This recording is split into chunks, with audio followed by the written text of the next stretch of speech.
Hello students, how are you? I hope all of you are fine. Student, today we are going to discuss a new topic of chapter rotational motion, that is rigid body. So in this lectures we will discuss about two topics. First is rigid body and second is rotational motion. So now first of all, what is a rigid body? A body is said to be rigid if it does not undergo any change in its size and shape, however large the external force may be acting on it. अगर हम किसी body पे एक large external force apply करते हैं and उस large external force के कारण अगर उस बॉडी के शेप एंड साइज में कोई चेंज नहीं आता है तो it means that body will be rigid body. और second definition, a rigid body is one whose constituent particles retain their relative position even when they move under the action of an external force. मतलब उस system पे अगर हम external force apply करते हैं and उस external force के कारण अगर उस बॉडी के जो पार्टिकल्स है इन पार्टिकल्स की जो रिलेटिव पोजीशन है इस रिलेटिव पोजीशन में अगर चेंज ना हो तो it means body will be rigid body like this. Let us suppose this is a body और इसके बहुत सारे पार्टिकल्स है like this. ये पार्टिकल्स है, इन पार्टिकल्स से मिलकर आपका ये सिस्टम बना है, ये बॉडी बना हुआ है, मिलियंस ऑफ पार्टिकल्स होंगे. अगर इस सिस्टम पे एक एक्सटर्नल फोर्स अप्लाई करते हैं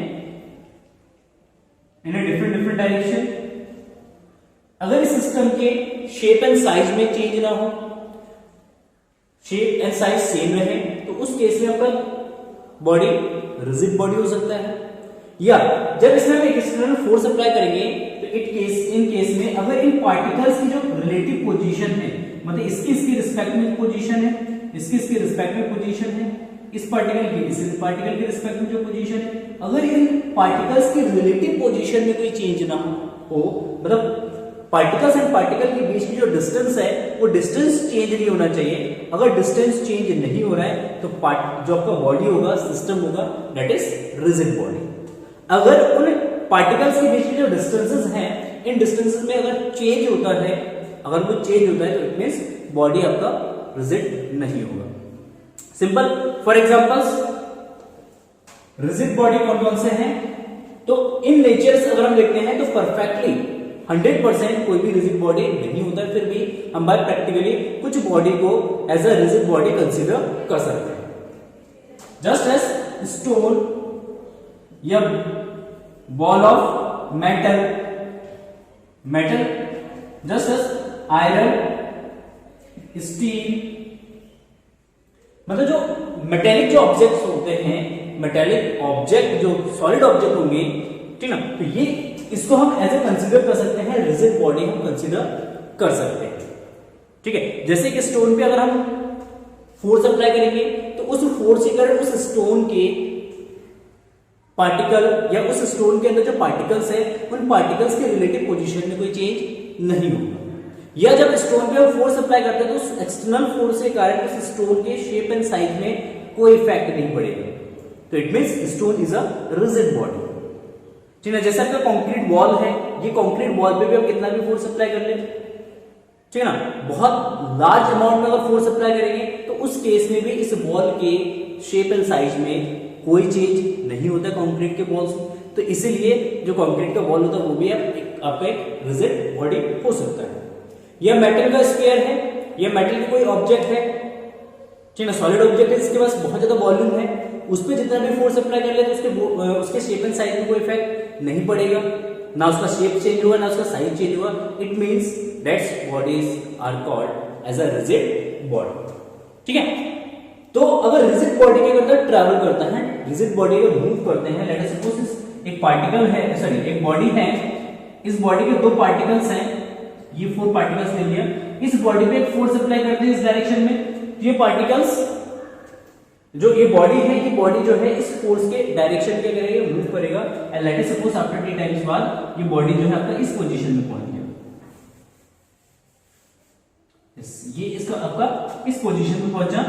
तो इस केस में लेट अस सपोज ए पार्टिकल, ये बी पार्टिकल, सी पार्टिकल और डी पार्टिकल, तो जब ये बॉडी मूव करेगा तो उस केस में जितना डिस्टेंस ए पार्टिकल ट्रेवल करेगा उतना ही डिस्टेंस बी पार्टिकल ट्रेवल करेगा, एंड उतना ही डिस्टेंस डी पार्टिकल ट्रेवल करेगा, उतना ही डिस्टेंस सी पार्टिकल ट्रेवल करेगा। मतलब अगर बॉडी लीनियर मोशन में है तो उस केस में सारे पार्टिकल, जितने भी पार्टिकल्स है, the displacement of all particles will be equal. हर एक पार्टिकल्स का जो है आपका जो डिस्प्लेसमेंट है वो सेम रहेगा अगर बॉडी रिजिड है तो। अगर बॉडी रिजिड नहीं है तो उस केस में may be it will be change. Late us suppose अगर कोई भी बॉडी रोटेशनल मोशन करता है, वो अपने एक्सिस के अराउंड रोटेट करता है, तो उस केस में हर एक पार्टिकल का एंगुलर डिस्प्लेसमेंट सेम होगा, हर एक particle same angular displacement achieve करेगा अगर बॉडी रिजिड है तो। अगर बॉडी रिजिड नहीं है तो उस केस में उनका एंगुलर डिस्प्लेसमेंट भी डिफरेंट हो सकता है। तो it is a rigid body. तो ये इसके डेफिनेशंस हैं and this is the examples. So now note down. Next is centre of mass of a regular rigid body. Regular rigid body,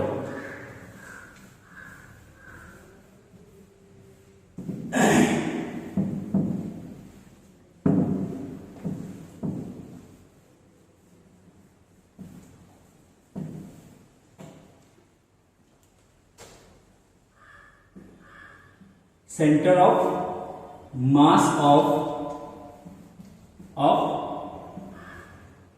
regular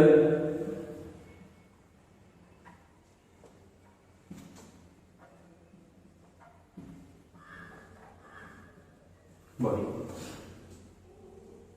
centre of mass of a regular rigid body. अगर regular shape का कोई भी object है, कोई भी body है, तो उसका सेंटर ऑफ मास क्या होगा या उसका सेंटर ऑफ मास को किस तरीके से फाइंड आउट करेंगे। So now for regular object, अगर ऑब्जेक्ट आपका रेगुलर है, रेगुलर मींस उसका एक पर्टिकुलर शेप है, पर्टिकुलर साइज है, एंड वी कैन से कि उसमें मास डिस्ट्रीब्यूशन जो है वो एक रेगुलर वे में है। तो उस केस में बॉडी का जो सेंटर ऑफ मास होता है, ये सेंटर ऑफ मास आपका कोइंसाइड करेगा ज्योमेट्रिकल सेंटर पे, ज्योमेट्रिकल सेंटर पे। मतलब बॉडी का जो ज्योमेट्रिकल सेंटर होगा, that's geometrical centre is centre of मास। मतलब उस बॉडी का जो ज्योमेट्रिकल सेंटर होगा, उसके ज्योमेट्री के हिसाब से उसका जो सेंटर होगा, उसी सेंटर पे आपका सेंटर ऑफ मास लाई करेगा। अगर बॉडी कैसा है, रेगुलर शेप का है, just like let us suppose we have a rod, जैसे हमारे पास एक रॉड है, दिस इज अ रॉड, है ना। तो रॉड के केस में जो इसका सेंटर ऑफ मास होगा, ये ज्योमेट्रिकल सेंटर होगा, इट इज ना middle point of the rod, middle point पे होगा, इस पॉइंट पे होगा आपका सेंटर ऑफ मास।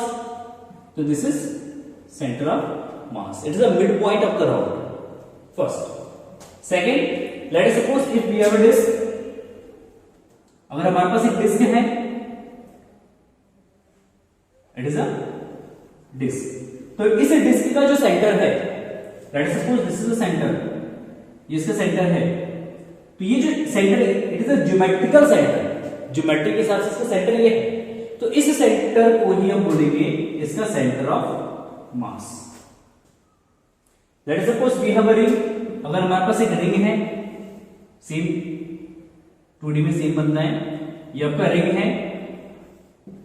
अगर ये रिंग है तो रिंग का भी अपना सेंटर होगा, ज्योमेट्रिकल सेंटर होगा, जिस सेंटर के अराउंड हमने सर्कल को ड्रॉ किया है या इस रिंग को ड्रॉ किया है, तो this centre is known as centre of mass.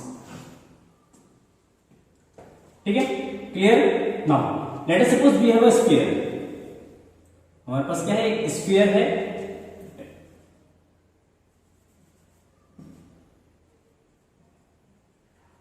Sphere. अगर ये स्फीयर है तो स्फीयर का भी अपना एक सेंटर होगा, ये स्फीयर का सेंटर है। स्फीयर में भी सॉलिड और हॉलो, ये आपका सॉलिड भी हो सकता है,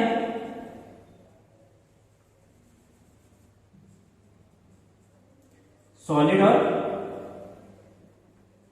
हॉलो, दोनों के केस में इस स्फीयर का जो सेंटर होगा this centre is known as centre of mass.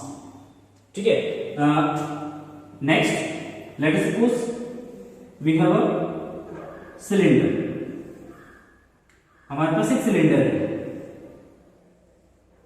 This is a cylinder. तो इस सिलेंडर का भी अपना एक ज्योमेट्रिकल सेंटर होगा। ज्योमेट्रिकल सेंटर कहां लाई करता है इसका? जो इस सिलेंडर का जो एक्सिस है, दिस इज द एक्सिस, और इस एक्सिस का जो मिड पॉइंट होगा, the mid point of this axis is known as geometrical centre of the cylinder, and this geometrical centre is equal to centre of mass. तो यहां पे आपका centre of mass इसके ज्योमेट्रिकल सेंटर पे। And next let us suppose we have a triangular sheet like this, triangular sheet, and इस triangular sheet का जो geometrical center होगा that is a intersecting point of the median of this triangle. This is a median, ये median है, और ये median जिस point पे इसको intersect होता है that point is known as center of mass. ये इसका median है, इसको dotted line से represent कर लो। ठीक है, तो ये जो इसका तीनों मीडियन जिस पॉइंट पे इंटरसेक्ट करते हैं, तो ये पॉइंट आपका ज्योमेट्रिकल सेंटर होता है, और जिस ज्योमेट्रिकल सेंटर को बोलेंगे सेंटर ऑफ मास। ठीक है, एंड सो वन, जैसे हमारे पास एक है, लेट अस सपोज एक रेक्टेंगल है, यह रेक्टेंगुलर शीट है यूनिफॉर्म शेप में।